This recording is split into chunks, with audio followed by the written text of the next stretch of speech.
Paul Ryan gave a speech last week and talked about how conservatives should step back from fighting every culture battle. You're here signing legislation on a very hot-button cultural topic. So what is it that you see about the importance of the culture war that Paul Ryan is missing? Well, look, I mean, this is, to me, a very fundamental issue here. If you believe in opportunities for girls and for women to compete in athletics, you should want that to be done fairly and with integrity and on a level playing field. And we had the track athlete from Connecticut who came up, and she was denied advancing to New England regionals because the two people that were ahead of her were both biological males. And so you actually have seen women lose opportunities as a result of this. And so our view is, we want to protect these opportunities. We believe that we should base it off biology, not ideology, and make sure that these girls have the ability to do it. But here's the problem, I think, with saying that, first of all, most people, as much as I'm a fiscal conservative, you can look at Florida's budget. New York's budget's twice the size of ours, even though they have millions of less people. And it's important, but some of these battles with what the left is doing and wokeism, it's effectively cultural Marxism. And so you can have theoretically a successful economy, but if the underpinnings of the culture are just being torn apart, I don't think that that's a society that's going to be very, very successful over the long term. Mm-hmm. Well, and because Republicans are out of power nationally, a lot of people are looking to you for leadership. So what would you say to those people about where you hope the party goes in the next few years? Well, look, I think the last year, I think, was a fundamental test about leading against these lockdowns and leading to get kids in school and leading to make sure people weren't being, under the yoke of oppressive mandates and regulations. And so I think we showed the way on that.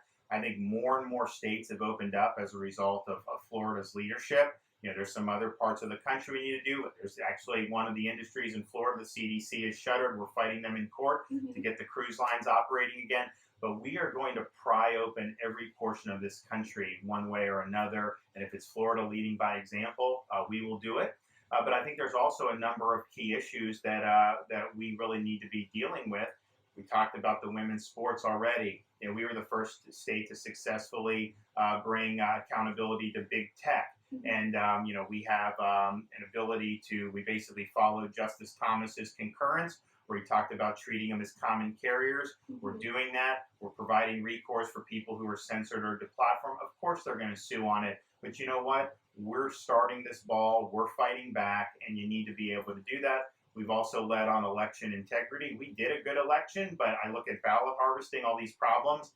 We banned ballot harvesting. We banned Zuckerbucks from being able to manipulate elections. And so we're ahead of the curve there. We're also ahead of the curve on law and order. There's some people that say, you should be weak on crime and let people out of prison. We're doing the opposite in Florida. If you're rioting or looting, you're going to jail. We're standing with our men and women in law enforcement, and we will not let any local government defund law enforcement. Mm-hmm. And other governors, specifically on the women's sports issue, have faced so much corporate pressure to compromise. So what kind of pressure did you face, maybe behind the scenes, and how did you withstand that to get to the point where you signed the bill today?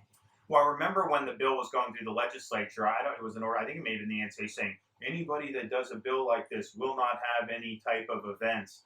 And I told the Speaker of the House, I said, we've got to do this. I was like, you cannot cow under that type of threat. And so my view was, we're not going to let corporations run the state, particularly woke corporations, and we're not going to be bullied by groups like the NCAA. And the result is the NCAA later came out and said, oh, well, no, we're still going to do events, whatever. So, but here's the thing.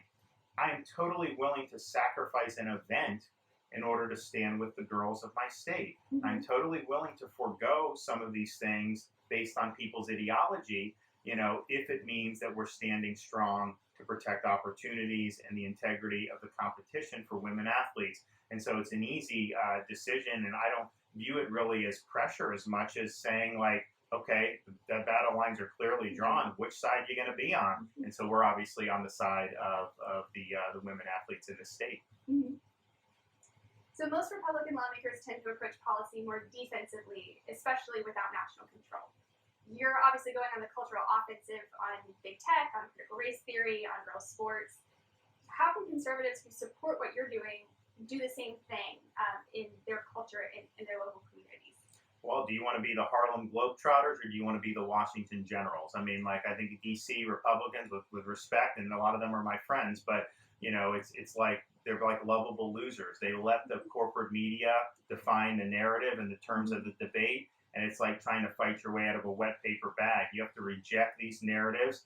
You have to speak directly to the men and women throughout the bulk of this country who are not captive to the Acela corridor or the far left coast. And if you do that and you lead, and particularly if you're willing to take some arrows along the way, I tell you, there are voters out there that will do whatever they can to make sure that they have your back. And so there's a hunger out there for leadership. And so the more that they lead, the more I think that there'll be a response. If all you're doing is the Democrats propose $2 trillion in infrastructure, so we say, well, we'll do a billion trillion five. That's not going to animate anybody. No one's getting excited about that. That's just Me Too Republicanism, basically. And I think ultimately that's not going to be successful. So we have to understand where we find ourselves. I don't think there's ever been as many kind of hostile cultural forces, whether it's corporate media, universities, big tech, now big business. And so, if you're an American that just believes in kind of the core values of this country, faith, family, opportunity, all those things, you are absolutely, on the defensive in many respects. And so the question is, how do you fight back effectively? But the goal is not to just lose ground more slowly. The goal is actually to regain ground in an offensive direction. Exactly.